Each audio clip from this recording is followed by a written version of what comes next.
So this question is from DSC 2011. इस type के questions बहुत रिपीट होते हैं DSC एंट्रेंस में. ओके, देखो क्या क्वेश्चन है. A student has the opportunity to take a test at most thrice. Okay, the student knows that each time he takes the test, his score is an independent random draw from the uniform distribution on the interval 0 to 100. Okay, so this person can give 3 attempts. तो ये जितने भी test है उनमें जो इसका score है that can very from 0 to 100. Okay, और उसकी जो distribution it is uniform distribution. After learning his score on a test, the student can either stop and accept it as his official score, or he can discard the result and retake the test. ठीक है, first और second attempt में इस individual student के पास एक option है that it can either accept that score. मतलब अगर फर्स्ट अटेम्प्ट में जो भी उसका स्कोर है, लेट्स से स्कोर 1, तो जो भी वो स्कोर आया, if he is satisfied with that score then he can accept it. और अगर उस he is dissatisfied, then what he can do is then he can discard that result and go for second test. ठीक है, और फिर वो second test में अगर उसका स्कोर है H2, then he will decide कि उसे वो एक्सेप्ट करना है, रिजेक्ट करना है.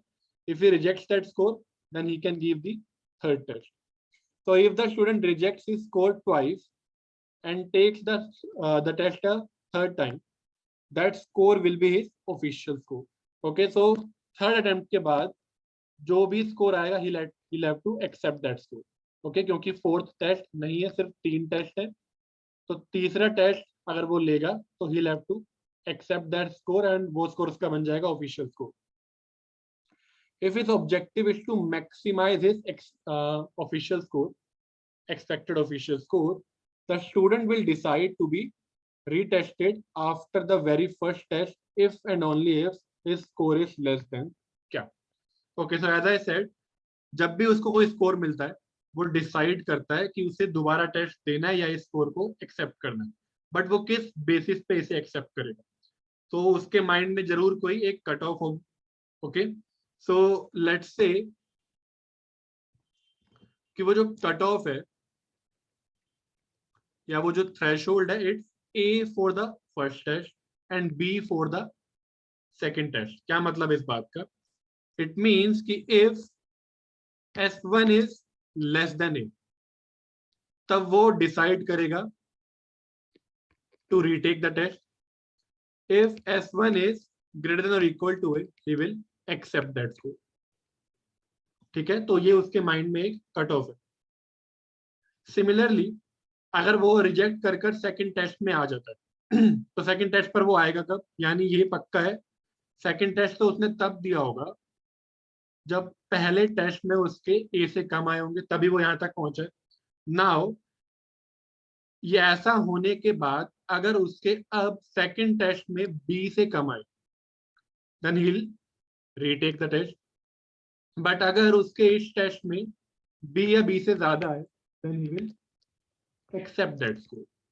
ओके, थर्ड अटेम्प्ट में वो कब पहुंचेगा? थर्ड अटेम्प्ट में वो तब पहुंचेगा when S1 is less than A, वो B में आया, और S2 is less than B.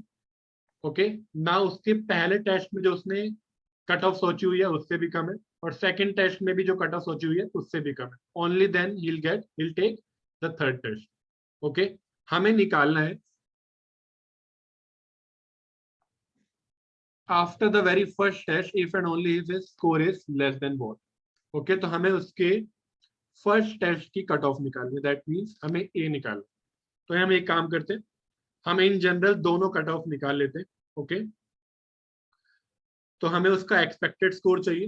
We want his expected score and we need to maximize it. ठीक है,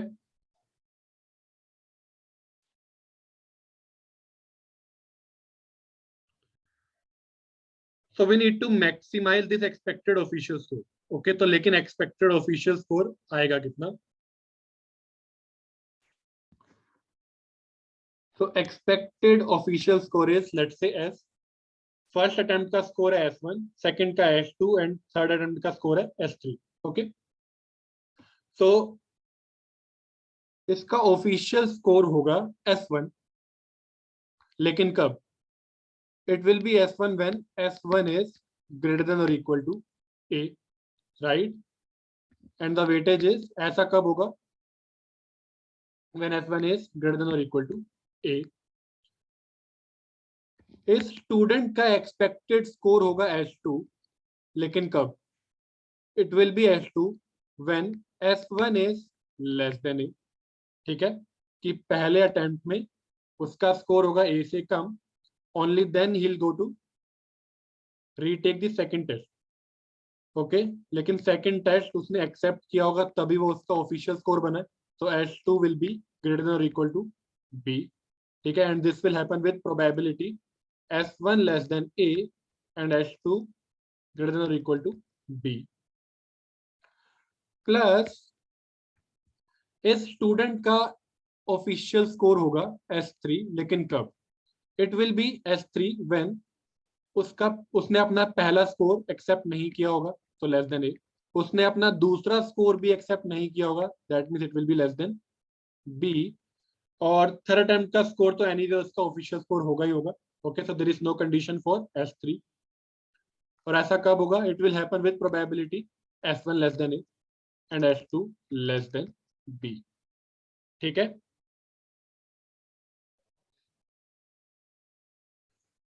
तो ये एक्सपेक्टेशंस निकालने के लिए हमें डिस्ट्रीब्यूशंस पता होनी चाहिए इनकी. व्हाट वी नो इज कि इन सारे टेस्ट स्कोर की जो डिस्ट्रीब्यूशन है, it is individually uniform from 0 to 100. Okay, so that means S1, S2 and S3 they all follow uniform distribution from 0 to 100. Okay, but हमें क्या चाहिए? We need distribution for S1 given that S1 is greater than or equal to A. So S1 given S1 greater than or equal to A, ये क्या follow करेगा? अगर distribution थी initially from 0 to 100, बीच में एक पॉइंट है A, तो ये फॉलो करेगा uniform from A to 100. Okay, similarly distribution for S2 अगर होगा ये S2 ग्रेटर देन और इक्वल टू B, तो ये क्या फॉलो करेगा? It will follow uniform from B to 100, right? Okay, तो इस तरीके से मैं कंडीशनल डिस्ट्रीब्यूशन निकाल सकता हूं. कमिंग बैक, सो ये क्या क्या आ जाएगा? So expectation of S will be equal to expectation of S1 given S1 greater than equal to A into probability that S1 is greater than or equal to A. So it is equal to expectation of S1 given S1 is greater than or equal to A into probability that S1 is greater than or equal to A. Plus what we know is that S1 and S2 are independent. क्यों? पहले attempt में उसका क्या score आया, it is independent of कि वो second test में कितना स्कोर करेगा. ठीक है, फॉर एग्जांपल अगर पहले टेस्ट में उसके 55 है, दैट डजंट अफेक्ट कि how he performs in the second test, तो उसका दोनों का जो स्कोर है वो इंडिपेंडेंट है. तो अगर दोनों इंडिपेंडेंट हैं, S1 और S2 दोनों इंडिपेंडेंट है, दैट मीन्स उनकी कंडीशनल और अनकंडीशनल डिस्ट्रीब्यूशन सेम होगी. व्हाट आई मीन टू से is that S1 less than A will not affect S2. ठीक है, because S1 and S2 are independent. So what I can write is that expectation of S2 given, मैं यहां से S1 की condition को drop कर सकता हूं. Okay, because S1 and S2 are independent. तो यहां पर मैं लिखूंगा S2 greater than or equal to B. Okay, and because S1 and S2 are independent, तो इसे मैं लिख सकता हूँ, इस जॉइंट प्रोबेबिलिटी को मैं लिख सकता हूँ probability that S1 is less than A into probability that S2 is greater than equal to B. तो probability that S1 is less than A into probability that S2 is greater than equal to B. ठीक है, दो चीजें यहाँ पर एक ही चीज यहाँ पर यूज हुई है, वो है independence of S1 and S2 plus similarly यहाँ पर S2 and S3 are independent. Okay, so in fact all three are independent. S1, S2 and S3 are independent. ठीक है, पहले टेस्ट का score won't affect the score of second test or the third test. Similarly second test won't affect the score of third test. ठीक है, we are using the condition कि वो test होगा कब, कि वो टेस्ट थर्ड लेगा कि नहीं लेगा, but individually scores are independent, कि पहले टेस्ट का स्कोर और तीसरे टेस्ट में जो स्कोर आएगा वो आपस में इंडिपेंडेंट है. सो यहाँ पर when we are talking about expectation of S3, in that case क्योंकि ये सारे इंडिपेंडेंट है, तो I can drop the conditions on S1 and S2 because unconditional probability or conditional probabilities equal होंगी in case of independence. Okay, so I can write it as expectation of S3 into इस joint probability को मैं लिख सकता हूँ product of the individual probabilities, क्योंकि ये दोनों भी इंडिपेंडेंट है. So probability of S1 less than A into probability that S2 less than B. Okay.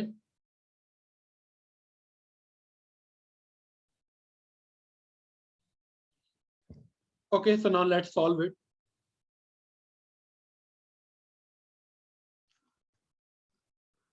So expectation of S, जिसे हमें बाद में अभी मैक्सिमाइज करना है, okay, it will be equal to S1 given S1 greater than equal to A. Okay, तो distribution है इसकी फ्रॉम A to 100 और एक्सपेक्ट, तो यहाँ इसकी डिस्ट्रीब्यूशन है फ्रॉम A to 100 और uniform distribution from A to 100 का एक्सपेक्टेशन क्या हो जाएगा, it will be A plus 100 upon 2. Okay है, तो it will be equal to 100 plus A upon 2 into probability that S1 is greater than or equal to A. S1 की distribution है from 0 to 100, तो greater than equal to A की probability क्या हो जाएगी, this interval is 100 minus A, total interval is 100, तो ये आ जाएगा 100 minus A upon 100 plus probability that expectation of S2 given S2 is greater than equal to B. So this time it will be equal to, अब interval है from B to 100, तो uniform distribution B to 100, उसकी expectation हो जाएगी B plus 100 by 2, so it will be equal to 100 plus B by 2 and probability that S1 is less than A, S1 follows uniform 0 to 100, तो ये आ जाएगा A by 100 and S2 greater than or equal to B की probability हो जाएगी, so this interval is 100 minus B, total interval is 100. Okay, plus expectation of S3, so S3 follows uniform 0 to 100, so expectation of S3 will be equal to 50, 0 plus 100 by 2, तो ये आ गया 50. S1 less than A की probability हो जाएगी A by 100, S2 less than B की हो जाएगी B by 100. Okay,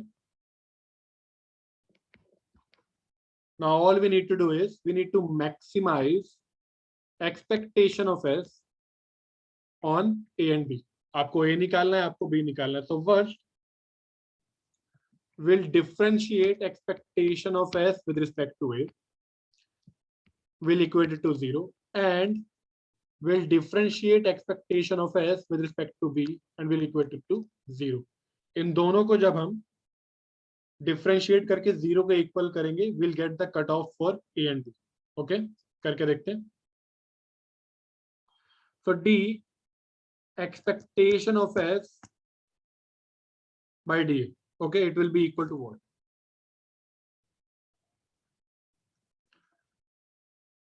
इसे हम लिख सकते हैं 100 square minus A square A plus B A minus B, तो 100 square minus A square upon 200, यहीं पर मैं लिख देता हूं, this part is equal to 100 square minus A square by 200, तो इसका हो जाएगा minus 2A upon 200 यानी minus A upon 100. तो ये आ गया डिफरेंशिएशन -a/100। इस पार्ट पर आते हैं। यहां पर मैं इसे लिख सकता हूं 100² -b² अपॉन 200 और 2 0 यहाँ के इंटू a। ओके, सो इसका डिफरेंशिएशन हो जाएगा with respect to a, this part 100² -b² upon 20,000। So ये आ गया प्लस 100² -b² अपॉन 20,000। इस पार्ट की बात करते हैं। It will be equal to 50 से आ गया 2, so it is equal to ab upon 200। इसका differentiation with respect to a हो जाएगा b upon 200। So plus b upon 200 it is equal to 0। Okay, similarly I can find differentiation of expectation of wealth with respect to b. So with respect to b ये क्या आ जाएगा? So with respect to b ये part हो जाएगा 0, वहां पर b है ही नहीं, प्लस यहां से क्या आ जाएगा? with respect to b it will be equal to -2ab upon 20,000. So it is equal to -2ab upon 20,000 plus यहां से आ जाएगा a अपॉन 200 इक्वल टू 0। इसे सॉल्व कर लेते हैं। This implies 2ab upon 20,000 equal to a upon 200. Okay, so it is equal to, this implies 2b equal to 200 by 2, which is equal to 100. So this implies b is equal to 50. So cut off second test की हो जाएगी 50 कि second test में अगर उसका score हुआ greater than और equal to 50 तब वो एक्सेप्ट करेगा, अदरवाइज रिजेक्ट करेगा और रीटेस्ट लेगा। अब b इक्वल टू 50 का यूज कर लेते हैं इस इक्वेशन में to find a। So minus a by 100 plus 100² minus b की जगह आ जाएगा 50 यानी 2500। ओके, यहाँ पर अपॉन 20,000।